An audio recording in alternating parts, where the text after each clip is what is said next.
They taught you emotions were soft, that tears meant weakness, that empathy was a crack in your armor. But what they didn't teach you, what they feared you might discover, is that emotional intelligence is a weapon, a blade forged not from steel, but from awareness, control, and the precision of your inner world. Those who master it don't cry in defeat, they command in silence. They don't beg for understanding, they see through people like glass. Because once you grasp the mechanics of your own emotions, you begin to see the strings that control others. And when you see the strings, you pull them. Welcome to the war of perception. The battlefield is invisible. The soldiers wear smiles, and the deadliest ones never raise their voice. They simply understand what drives you, and they use it. Most people walk through life reactive. A pin dropped the wrong way triggers them. An insult derails their day. They think emotions happen to them, not through them. That's the trap.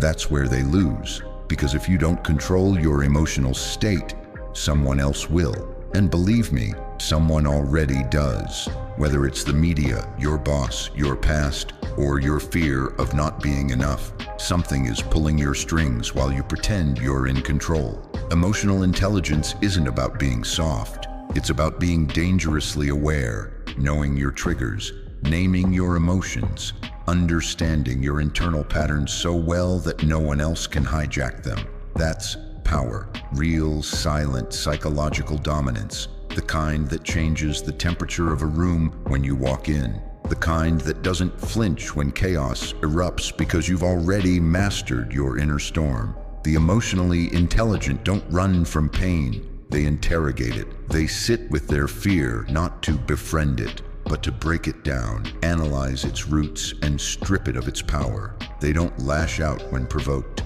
They pause, observe, and respond with impact, not impulse. That's what makes them lethal. Not louder, but sharper. Not colder, but calculated. They see beyond the mask people wear. They hear the words people don't say. Because when you understand emotional nuance, you realize that control isn't in overpowering others. It's in understanding them better than they understand themselves. And in that understanding, you gain leverage, you gain influence, you gain the upper hand in a world addicted to emotional chaos. But here's the twist. Emotional intelligence begins with you. If you can't name the emotion you're feeling, you can't control it. If you can't pause and examine the root of your anger, your sadness, your frustration, you are owned by it, and the world sees it. People don't follow the loudest person in the room. They follow the most emotionally grounded, the one who doesn't panic, the one who can articulate tension without escalating it, the one who holds their frame while others collapse. Because in that composure, there is danger, there is mystery, there is control. And in this game, control is everything. You want to win in life? You want people to respect you, follow you, fear disappointing you? Then learn the emotional patterns running their lives. Learn what makes them tick, what makes them insecure, what makes them seek approval, and then master those very patterns in yourself. When you no longer react from insecurity, you become immune to manipulation. When you no longer need validation, you become untouchable. People chase approval because they lack self-awareness. They fear rejection because they haven't built emotional resilience. You'll move differently. You'll speak less but say more. You'll understand not just the game, but the players. Once you master your emotional core, the world becomes predictable. You start seeing behind the curtain. Every angry outburst, every fake smile, every overreaction, it all becomes data, patterns, signals.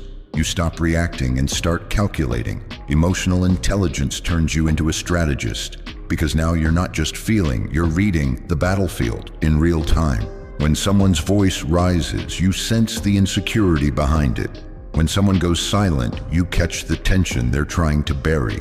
Most people live in emotional blindness, but not you. You've trained your awareness to the point where silence screams, posture speaks, and hesitation betrays more than words ever could. You read people like books, while keeping your own pages blank. The truly powerful don't manipulate through force. They maneuver through perception. They say little but listen obsessively. They mirror emotions, adapt to the room, and lead people where they want them to go without ever showing the leash. And it all begins with empathy. Not the soft, naive kind, but the sharpened version. Tactical empathy. The kind that understands how others feel, not to soothe them, but to position them, to guide them, to disarm them. You can't persuade someone you don't understand, but once you do, you own the frame. You steer the narrative. You become the unseen hand behind decisions, opinions, and even desires. That's not manipulation, it's dominance cloaked in emotional fluency. Control doesn't come from shutting down your emotions. It comes from refining them, sharpening your awareness until you can stand in the fire without blinking. People think the emotionally intelligent are soft. They couldn't be more wrong. The emotionally intelligent are ice beneath the surface, calm under pressure, clear under chaos. They don't collapse when the stakes are high. They rise because they've rehearsed their breakdowns in private. They've felt every storm, dissected every fear, and rebuilt their emotional core in silence. So when others fall apart, they remain still, grounded, dangerous. That's the edge you get when you do the internal work. You want real power? Learn to make others feel seen, heard, understood, while staying 3 steps ahead. That's what emotional intelligence gives you, the ability to enter someone's mind through their heart. And once you're in, you don't need to push. They'll follow, not because you forced them, but because they felt you. That's leadership in its rawest form. That's persuasion without pressure. That's control without conflict. The world doesn't need another loud voice. It needs a silent force. Someone who can walk into any room and shift the dynamic without saying a word. That's who you become when you master this weapon. But beware, this power demands discipline. The moment you stop observing yourself, you become reactive again. You lose the edge. You get pulled back into the emotional chaos you worked so hard to escape. Emotional intelligence isn't a switch, it's a system, a way of living. It demands awareness daily, reflection constantly. You must study your own emotional cues like an opponent. You must question every reaction, every fear, every insecurity, not to shame them, but to strip them of control. Because the moment you stop doing that, you're no longer the puppet master, you're the puppet again. So the choice is yours. Stay emotionally blind. Let the world dictate how you feel, how you act, how you live, or sharpen your vision. Learn the language of emotion so fluently that you can decode every conversation, every conflict, every lie. Not to destroy others, but to protect your mind, command your life, and walk through chaos like it's a game you've already mastered. Emotional intelligence isn't soft, it's surgical. It's ruthless in its clarity. It's the final advantage. Learn it and you'll never be controlled again. Ignore it and you'll never understand why you keep losing the war inside your own head.